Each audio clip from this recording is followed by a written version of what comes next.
제가 생각하는 가장 중요한 거, 그러니까 내가 보호자로서 우리 아이를 관리하는 데 있어서 딱 한 가지를 중요하게 체크하고 아셔야 될 부분은 내가 산책을 얼마나 시키고 뭘 먹여야, 어떤 영양제를 먹여야 좋은지가 아니라 우리 아이가 폐수종 상황인지 아닌지. 왜냐하면 이거는 사실 폐수종 상황이면 아이들이 숨 쉬는 것도 그렇고 굉장히 힘든 상황이에요. 그리고 생명을 즉각적으로 좀 위협할 수 있는 문제이기 때문에 이 증상을 최대한 빨리 캐치해서 병원에 내원하시는 게 어떻게 보면 가장 중요한 거거든요. 너무 늦으면 사실 좀 또 생존이 어려운 경우도 있기 때문에 최대한 빨리 이제 체크하시고 내원하시는 건데요.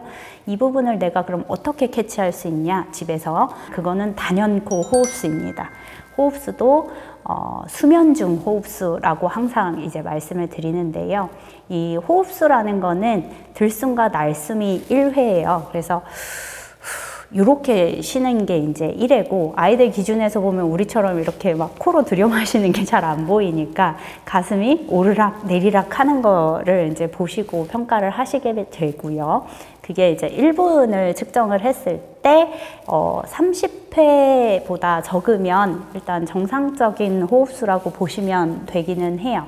근데 이제 여기서 간혹 이제 심장 병기가 좀 심한 애들은 심장 뛰는 게 이제 밖에서 보이거든요. 그렇게 심장 뛰는 횟수를 측정해 갖고 오셔가지고 200회 180회 뛰었다고 이렇게 말씀해 주시고 이런 분들이 있는데, 그게 아니고 이제 가슴이 오르락 내리락 하는 요게 이제 1회입니다. 호흡수가 중요하고, 수면 중 깊이 자고 있을 때 호흡수 기준으로 30회 미만이 정상이다라고 보시면 돼요. 근데 이제 가끔 얕은 잠을 자거나 꿈을 꾸거나 이런 여러 상황들이 있어요. 그럴 때는 막 30회가 넘어가요. 이거 응급이다. 뛰실 필요가 아직은 없으세요. 그런 이유 때문에 잠시 이제 호흡수가 올라갔던 아이들은 또 금세 안정이 됩니다. 그러면 36회였는데 18회가 됐네? 18회가 맞으시는 거예요. 그래서 이게 일관되게 좀 호흡수가 계속 안 좋은지도 봐주실 필요가 있고요. 그런 이유 때문에 이제 깊이 잠들었을 때를 좀 기다려 주시는 것도 중요하고, 네, 그렇습니다. 저는 사실 정형외과 진료를 할 때 보호자님들이 아이의 앉거나 일어서는 모습, 뛰어다니는 모습을 촬영해 오면 굉장히 도움이 되거든요. 그래서 우리 소정님께 심장 진료를 받으러 오실 때 수면 중 호흡수 이런 걸 촬영해 놓은 모습을 갖고 계시면 수의사에게 확인도 받을 수 있고, 가장 정확한 수면 중 호흡수를 보호자님한테도 좋은 데이터가 될 수 있거든요. 내년 1년 지났을 때 현재와 비교해서 아이가 호흡이 물론 횟수도 있고 호흡의 질도 있으니까, 이런 것들은 사실 수의사가 보면 훨씬 더 정확하게 진단할 수 있으니까 호흡하는 부분을 촬영해서 오시면 저는 좋을 것 같아요. 그래서 여기서 이제 한 가지 더 말씀을 드리는 게, 만약에 B1 단계나 내가 B2 단계에서 우리 아이의 심장병을 알게 됐고 이제 수면 중 호흡수를 측정을 하기 시작했다. 그러면 그때 연습을 잘 해놓으셔야 돼요. 그래서 얘가 평상시에 아프지 않을 때 이제 호흡 패턴을 눈에 늘 익혀 놓으시면 안 좋았을 때 호흡이 숫자를 세지 않고도 좀 이상하다라는 감이 오시거든요. 그러면 이제 그때 또 더 열심히 측정을 해보시면 좋겠고, 이상하다라고 생각이 되시면 데리고 오시는 게 중요하고요. 폐수종 단계에서 알게 되신 분들은 이제 안타깝게도 이제 평상시 호흡을 눈여겨서 많이는 못 보시는 분들도 있기 때문에 이제 그때는 안정화 이후에 집에서 이제 측정 연습을 계속 해보시면 좋겠고, 여기서 이제 또 많이들 궁금해 하시는 게 우리 아이가 이제 C단계고 계속 약을 먹이고 있었어요. 근데 약을 먹고 있는 도중에도 폐수종이 생길 수는 있죠. 근데 좀 최대한 입원 안 하고 사실은 미리 알아서 미리 조치를 또 받았으면 좋겠는 분들도 분명히 있으시거든요. 그럴 때 이렇게 사실 정해진 거는 딱 없기는 한데, 좀 예민하게 이제 환자를 관찰을 하고자 하면 그런 부분이 있어요. 우리 아이가 되게 잘 지낼 때는 수면 중 호흡수가 18회였어요, 평균. 오늘도 18회, 내일도 18회. 근데 어느 날부턴가 20회가 됐어. 23회가 됐어? 그러더니 최근에는 30회 근처가 계속 나오네? 그러면서 좀 숨도 이렇게 몰아쉬는 것 같네?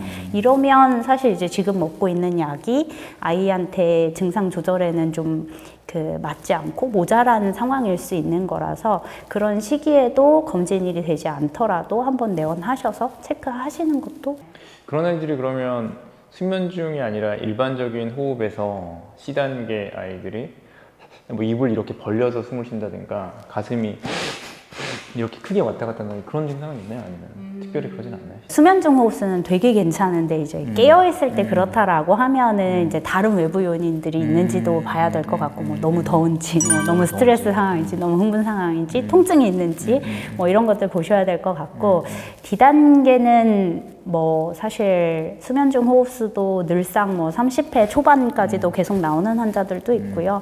흥분하면 당연히 그거는 극도로 올라가거나 깨어 있을 때도 이미 30회가 계속 넘어가는 환자들도 있어요. 그래서 이제 어쨌든 증상이 진행된 환자들은 그런 그러니까 작은 흥분에도 호흡수 자체가 굉장히 올라가거나 호흡 양상이 커지거나 하는 게 실제로 있을 수는 있는데, 무튼 좀 굉장히 심한 애들에 해당되는 거기는 하니까 이제 그런 게 확인이 된다라고 하면 꼭 체크를 받아 보시는 게 좋겠습니다. 그렇죠. C단계의 기준은 일단 폐수종, 호흡곤란의 발생 유무기 때문에 심장 크기랑 상관없이 일단 C 환자로 분류는 될 수는 있고요. 근데 이제 이 질문을 정리를 하자면 A단계가 C단계로 가기는 좀 어려울 것 같고요. 왜냐하면 병이 있는 상황은 아니기 때문에. 근데 이제 비원 환자가 만약에 C단계로 실제 진행이 된 상황이라면 대부분은 이제 건삭파열이라고 해서 이 판막을 지지하고 있는 힘줄근 같은 게 있어요. 그게 이제 파열이 일어났을 때 가능한 얘기기는 합니다. 그래서 내가 뭐 굳이 오랜 시간 동안 이제 검진을 안 받아서 B2 단계였던 부분을 몰랐던 게 아니라면 이제 그런 건삭파열 같은 경우에는 사실 예방하기도 좀 어렵고요. 미리 내가 뭐 검진을 한다고 해서 이건 파열될 거다라고 알기도 어렵기는 해요. 그래서 제일 중요한 거는 우선 이제 폐수종이 만약에 발생이 한 것 같다. 그럼 그 증상을 알고 이제 빠르게 병원에 가시는 게 가장 중요할 것 같아요. 근데 이제 흔히들 알고 계실 때 건삭 파열하면 이제 거의 뭐 이렇게 사망 선고와 다름없이 좀 많이들 겁을 또 먹으시는 분들이 많기는 해요. 그래서 위험한 거는 전반적으로 맞기는 한데요. 이게 이제 엄밀히 얘기하면 건삭 파열도 뭐 1차 건삭 파열이 있고 뭐 2, 3차도 그 파열이 일어날 수가 있기는 한데, 이제 우리가 흔히 얘기하는 좀 정말 치료를 해도 생존이 어려울 수 있는 건삭 파열은 대부분 1차 건삭 파열에 해당이 되고, 이런 환자들은 이제 혈압도 떨어지고 약물을 써도 이제 약물 반응이 좀 잘 안 나타나기도 하고, 그다음에 막 체온도 떨어지고 실제 좀 많이 위험할 수도 있고, 이제 이후에 폐수종에서 생존이 된다 하더라도 심장 사이즈나 이런 거 대비 굉장히 좀 고용량 약물이 필요한 경우도 있어요, 당분간은. 그래서 1차 건삭파열 환자들이 좀 많이 위험할 수는 있다. 대신에 이제 2, 3차에 해당이 되는 환자들이라면 또 생각보다 그냥 또 세이브도 잘 되고 관리도 잘 되는 경우도 왕왕 있습니다. 그 1차인지 2차, 3차인지는 어떻게 구별하나요? 사실 초음파로 그걸 엄밀하게 다 보기는 어렵고요. 근데 이제 판막의 이 움직임을 이제 초음파로 봤을 때 뭐 좀 의심이 되는 부분들이 있기는 합니다. 그래서 1차는 좀 많이 티가 나고요. 2, 3차는 그냥 이제 추정이 될 수도 안 될 수도 있는 경우가 많기는 하죠. 근데 이제 상황상 얘가 심장도 안 크고 이제 뭐 별로 오래돼 보이는 심장병이 아닌데 갑자기 폐수종이 왔다, 판막이 돌출되는 정도가 좀 심하거나 뭐 이런 부분들이 확인이 되면 이제 저희가 사실은 추정을 하는 거기는 합니다. 네. 왜 생기는지 뭐 밝혀진 게 있나요? 건삭도 같이 이천 판막이랑 노화가 같이 일어납니다. 사실은 그 이천 판막 폐쇄부전증, 점액변상증이라고 하는 이 질환 자체가 단순 판막만의 노화는 아니고 이제 건삭에도 부분적으로는 그런 변화들이 일어나기 때문에 아무래도 좀 더 잘 파열이 되고 이런 부분들이 있죠. 그리고 네, 거기에 또 혹시나 이제 너무 극한 상황의 운동이라든지 이런 것들도 일부는 좀 영향을 줄 수는 있으니까, 그런 이유 때문에 이제 심장병 환자들을 고강도의 운동은 그래도 피해 주시는 거를 말씀을 드리는 이유는 여기에 있다고 생각을 합니다.